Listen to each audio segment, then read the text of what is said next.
gait, that's movement, okay? It's when we can't get out of that and we suddenly get stuck in that sort of posture that problems start to occur, because then you've got pain problems, then you've got imbalance like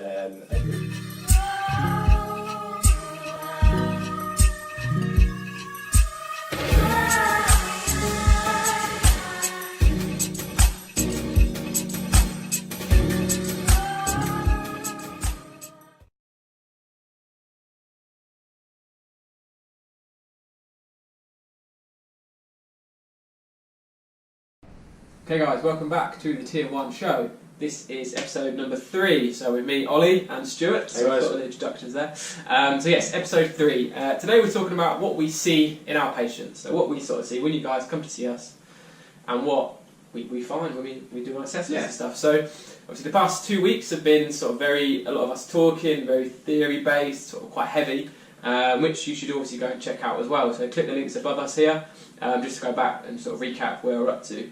They are long, we appreciate that, but very interesting and very sort of important for what we're going to go and talk about in the next couple of weeks. Yeah.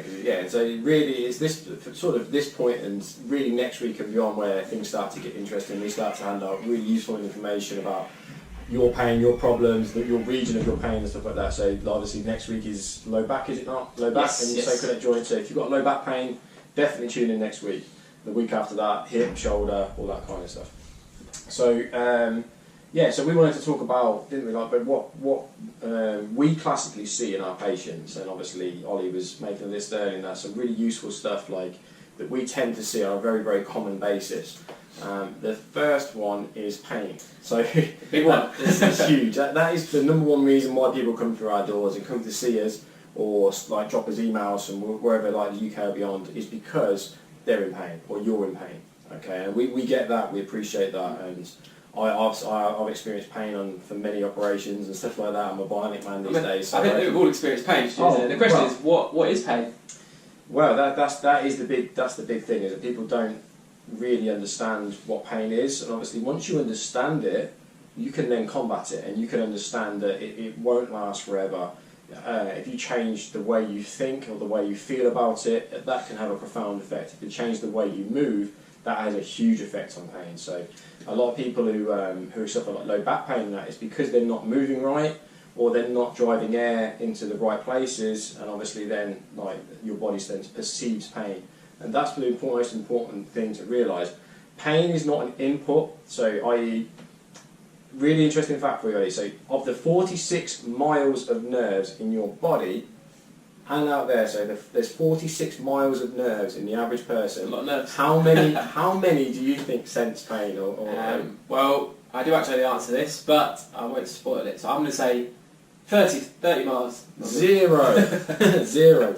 Of the 46 miles of nerves in your body, 0 of them sense pain. And that's quite a funny thing, because obviously there are nerves that can sense pressure and things like that, but in terms of sensing pain, no. Okay, what happens is these nerves contribute to the experience of pain. Okay, they do not sense pain. They contribute to what is known as the pain experience. Pain is not an input. So pain, so you hurt your ankle, and obviously you might think, oh, Stu's talking nonsense here. My ankle hurts. Okay, but what actually happens is it's happening in here. Pain is an output of the brain. It's your brain that decides whether to basically make you experience pain or not. Okay, it's really important for you to understand that. Okay, think of your brain as it's the most powerful computer you'll ever own. It's a huge information processor. It is your brain that obviously, these nerves, they send communication signals to the brain, and your brain will decide if it is going to implement pain or sort of make you experience pain in your body.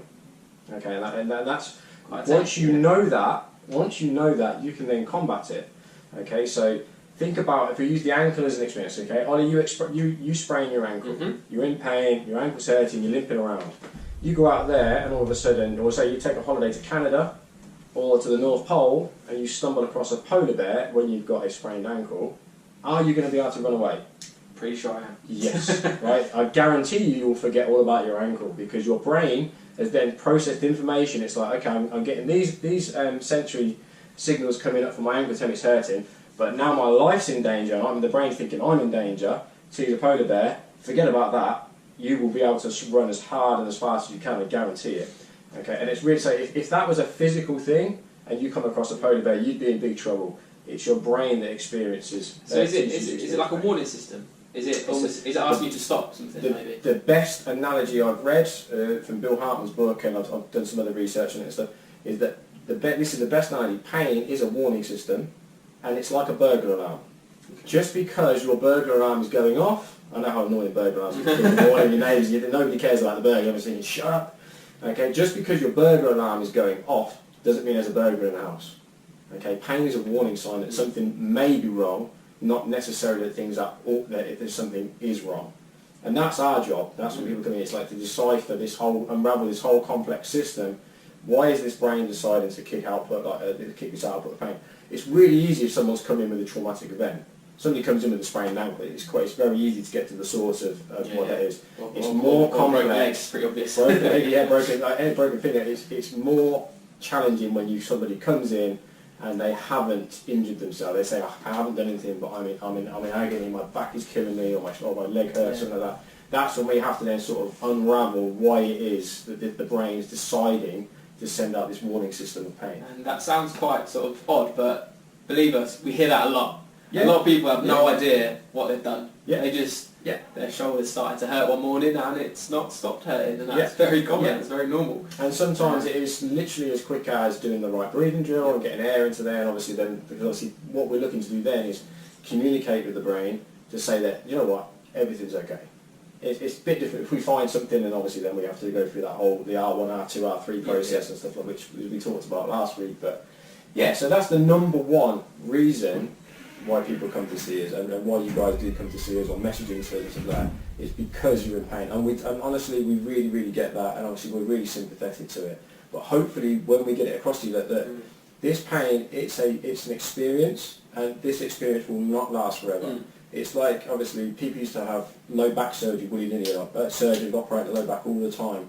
We now know that, like I say, that is an absolute last resort, because the clinical outcomes of somebody who's had low back surgery, or a wait and see approach, or gone down the physio, so 3 different avenues, eventually they will all come to the same outcome, that their pain resolves. Okay, we know that very often with physio or therapy, it improves it very, very quickly compared to the other two. Obviously, wait and see is a bit longer.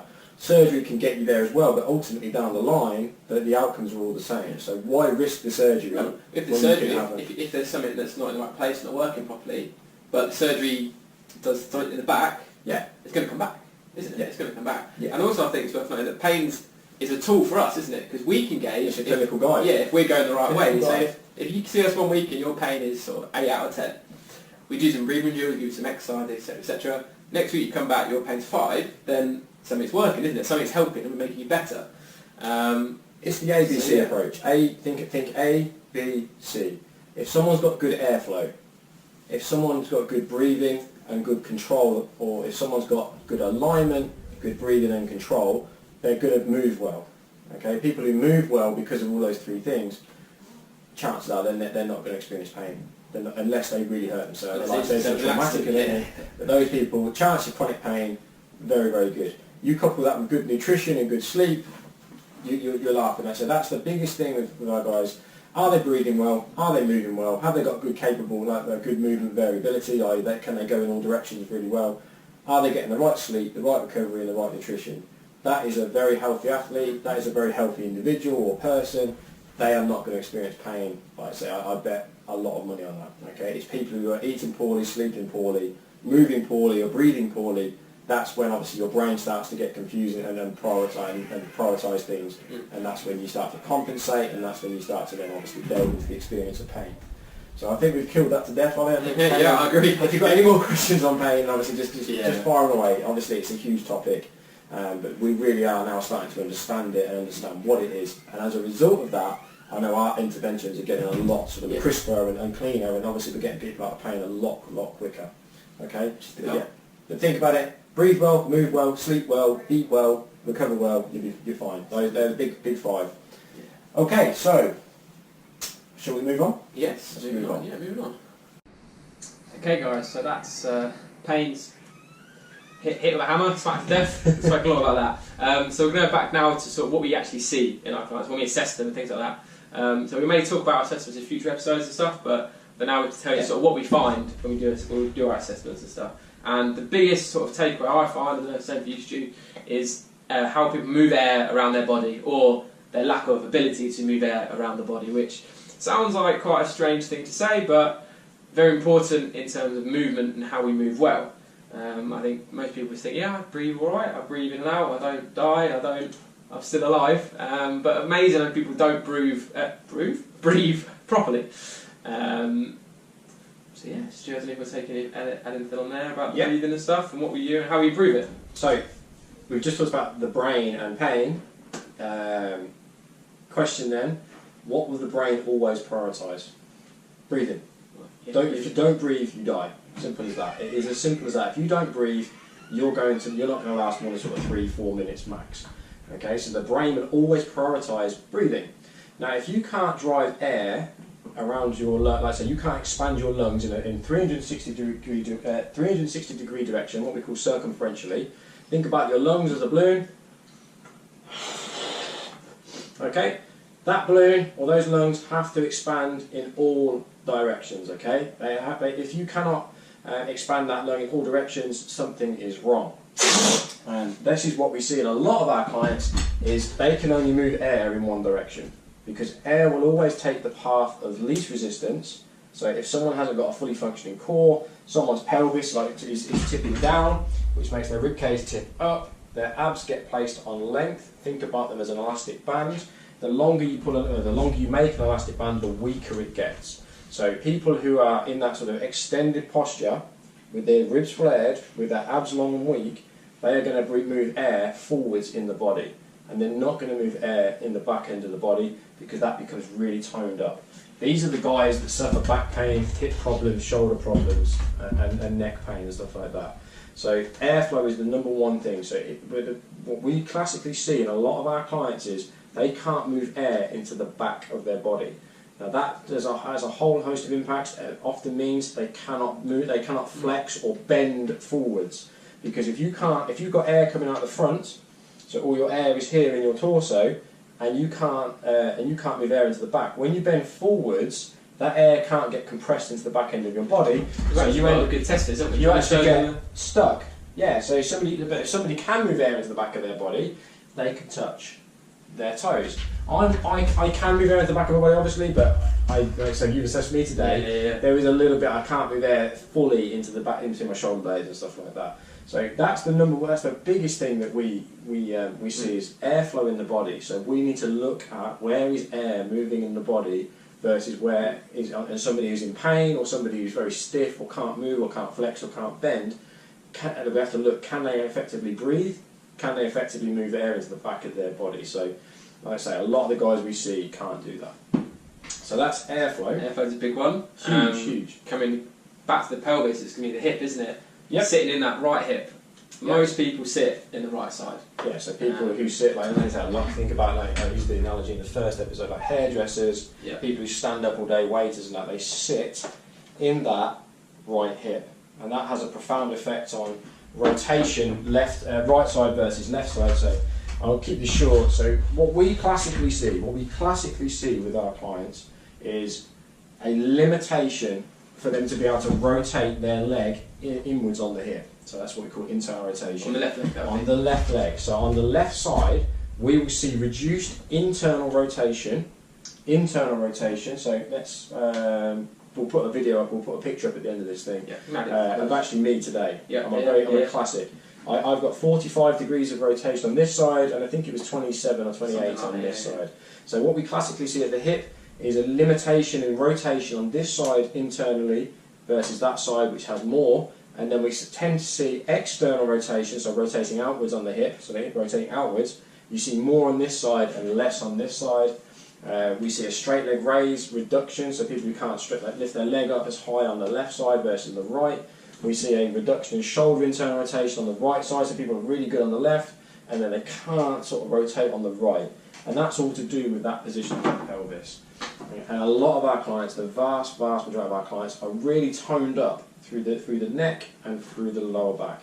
Now, sort of 5-6 years ago, there was a lot of studies done on lower back strength and lower back weakness, and particularly the endurance of people's lower backs. And what was found was the muscles of the lower back couldn't, their endurance levels, their ability to sustain exercise or work was reduced in unhealthy individuals. So people with low back pain, these muscles sort of all down here, their endurance was reduced. Now, jumping on the bandwagon like everybody tends to do, they start thinking, right, okay, lower back is weak, let's strengthen it. So people started going after like low back strengthening exercises, let's strengthen it up, let's strengthen the lower back. The problem with that is we missed a big question as why aren't they able to work as long? Okay, so most people think the lower back's weak, it's underworked, let's strengthen it. It's not. The muscles in your lower back, we'll talk about this next week, obviously lower back pain, but the muscles in your lower back are basically not performing as well because they're overworked. And the muscles through here, going back to that elastic band, are underworked. And obviously your hamstrings, like I say, underworked, underactive, or whichever way you want to look at it. So that's a real big thing. So the big thing we see in our clients, they cannot move there. They cannot flex or bend very well. People don't have very good what we call work capacities. Their aerobic system is poor, and obviously that also affects their breathing. And they cannot rotate through the body. And that's, like I said, like rotate the hips, rotate the shoulders. So they're the big things we see. Okay. Pretty much, yeah. Yeah. Hit something on the head. So if you're out there, if you're in pain, if you feel stiff, if you can't touch your toes, if you feel like if you want to do a couple of tests, you can't rotate as well, then the chances are your pelvis is in an ineffective position, or you're sort of in that right stance pattern. Your breathing will be altered, or your brain's having to compensate so you can breathe. And let's say that's leads into our assessment and stuff. So yeah, it's all comes to assessment, isn't it? Yeah. So yeah, to summarise, most people are in pain or stiff or have problems. Okay, they can't move there, they can't bend, they can't flex, they can't rotate, and obviously that's what we have to do. We have to go through like a tick box and make sure that they're doing all that, getting it all that right. Cool. So thanks for watching, guys. Over the next couple of weeks, we're going to go more in depth about injuries and stuff and focus on parts of the body. As Stuart mentioned earlier, next week will be back pain and SIJ joint pain. It's a big one. Will be a big one, and if people enjoy that. So I hope you enjoyed today, guys. Remember to hit the like, share this with your friends, invite everyone to the Facebook group, all that sort of stuff. Yeah. Any questions? Yeah. Email us, Facebookers, comment on the YouTube video, whatever. We will answer your question, guys. It's a free service, so enjoy. Cheers, guys. Welcome to Ask the Tier 1 show. Me, Aaron, I've got Stuart and John up in here, and Gringo behind the camera. Give him a wave, please, Gringo. Perfect. Okay, so we're going to ask your questions of stuff that we've had emailed in and stuff on our Tier 1 board. So first question goes out to Alison from Market Harbour. She's asked, I've seen your articles on HIIT training and how you shouldn't do too much. I did a lot of the body coach work. Hey, we're all endorsing the body coach's work. And saw she did a lot of the body coach's work to start, saw initial excellent results, but very often felt sore and painful for a few days. Is there a balance that she should strike, as she doesn't seem to see as quick results now as what she did do when she first started HIIT training? So Stuart wrote an article on this and put it on as one of our blogs. So I'm going to ask the guys to answer this for me, please. Okay, so yeah, firstly, I mean, John, you've said this before, haven't you? Like, nothing against the body coach. He's made high intensity work or high intensity training fun, which is like that's a big deal. He's got people moving, and that's what counts in our world, right? Yeah. The problem I have with HIIT is the research that backs HIIT up isn't necessarily long-term research. It's all based on very, very short-term and very small numbers of participants in the studies and stuff like that. And read into this what you want, but all of the studies, or pretty much all of the studies that have been conducted on HIIT have been conducted by, like say, internally by people who are sort of pro-HIIT and stuff like that. So more research is needed for the longer term, and it has to be more independent research. Now, unfortunately, with HIIT training, what the long-term research talks about is that you hit huge, or say big, steep training plateaus after a very short period of time. There's a number of reasons for that, but going on to sort of high-intensity work, I mean, if you think about your body like a bank account, when you're doing high intensity training, you are drawing out a large amount of cash.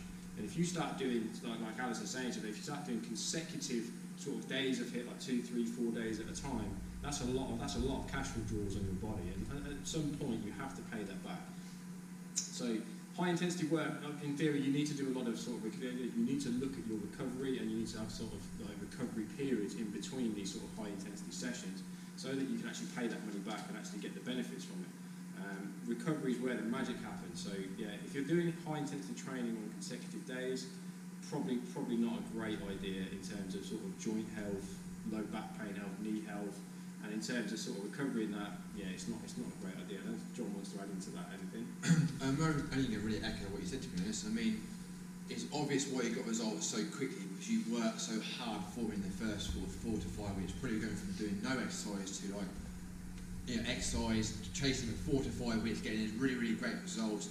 Then you said you started hurting a little bit, so you stopped.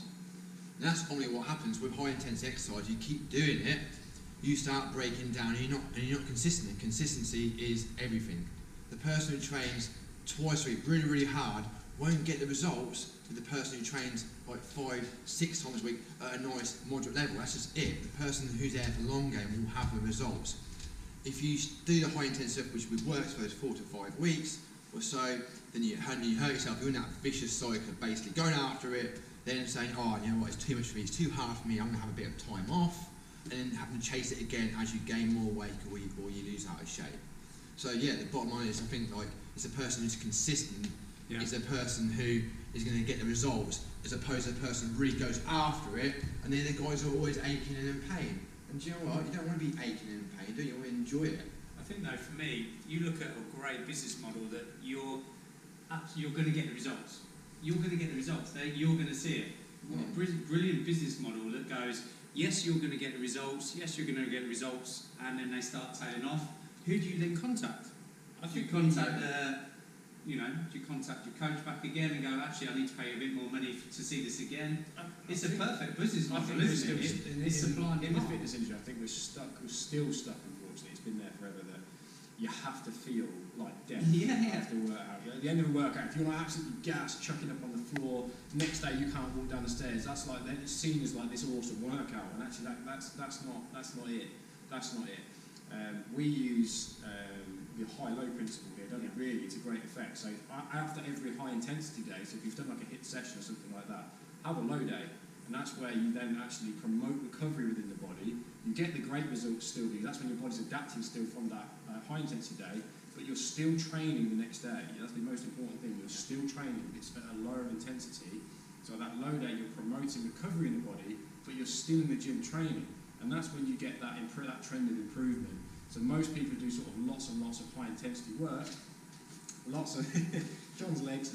Lots of people who do sort of high intensity work, they fall off the wagon after a while because of, let's say, joint soreness, or they're in pain, they have an injury, or stuff like that. So just to sum it up, while we love the body coach in terms of he's made HIIT fun, awesome job. He's made HIIT fun, and congrats to the guy who's making money from it as well. I can't personally condone like consecutive days of HIIT. So remember like it like this. So a high day comes off a low day, or vice versa. You go from low to high, or high to low, whichever way you want to look at it, depending on how many days you do, right? Thank you very much. That's the Tier 1. Ask Tier 1. Make sure you like our Facebook, Insta, YouTube, and get in contact if you want to know anything. See you soon. Okay. Well, Shut up. It's the Ask Tier 1 show. Got it? That's the third take, by the way. Okay, so with me, Aaron, I've got Stuart up in here, and John up on the side. We've got Gringo, Ollie at the back there. Give them a wave. Okay, so today we're asking questions from people that have written on our board today. So, are carbs the devil? Are they the devil? What do you think about that, Aaron? I love a carb. I absolutely love it. I'll drill them all day long. But then depending on what I need it for. So there's all buzzwords. So I do what's carb cycling. So depending on what I'm doing in training, I'll have a high carb day, so I'll eat a few more. And if I'm not doing so much on that day, then I'll have more of a lower carb day. Right? Yeah, absolutely. I just like chips. Stuart's chips in it. I'd go for a Five Guys right now. I think like people associate carbs, like lowering carbs with like weight loss, and you know there's a lot of truth in that, especially from like the guy the Atkins diet, that sort of stuff where you lower your carbs and people lost a lot of weight. I think actually the guy didn't actually die from it. Well, it was born from like the 1970s, you know, where things were kind of a little bit different. Yeah. Bodybuilding was the main issue, and there wasn't as many gyms about and things like that.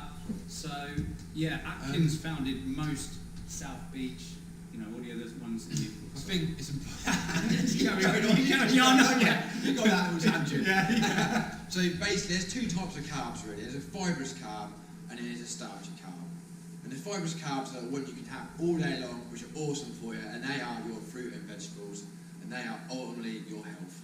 That is where you get your vitamins, your minerals, and all your antioxidants, all that anti-carcinogenic, everything that's going to basically fight off disease, infection, modern world diseases, all that sort of stuff comes from fruit and veg. And we, as a society, as a population, do not have enough fruit and vegetables in our diet. We should have them every day, every meal. Every meal. I mean, I think the government recommend 5 portions. Most people don't get 5 portions. It really is more like 10 to 12 portions of fruit and veg a day. And that is, when you talk about portion size, you're talking about a handful. A handful of vegetables, a handful of fruit, that's what we're referring to. The starchy carbs are your stuff like your potatoes, your rice, and your pastas. And then the sort of stuff that you can have, that you want to earn. And what we're earning is by exercise. It doesn't have to be a workout, it can be a long walk, it can be out with the bike, out with the kids, it can be walking a dog. You know, having that like after you've had your exercise, after you walk, that would be really, really well. And that's probably the best way of having carbs. Having carbs at every opportunity, but having the right sort of carbs. So fruit and veg every time you eat, but then starchy carbs after any sort of exercise as such, be it like I said, walking, gym exercise, that sort of stuff. And I can assure you, if you've just done that alone, you'll be in the best shape of your life. It's simple, but simple, not easy, because as we all know, we all have our habits, and it's bad habits they can be as well. So carbs are not the devil. Not a devil at all. And you need them. So But get them from certain sources. Is what the absolutely. summary is. Yeah, absolutely. Get them from your fruits, vegetables, Mostly, and then the biscuits and the sweets, not so much. Done. Okay, thank you very much for tuning in. We'll see you next time. Like the Instagram, like the Facebook. Party time, 7th of April, 7:30 till 12. We'll see you there. Whoop, whoop.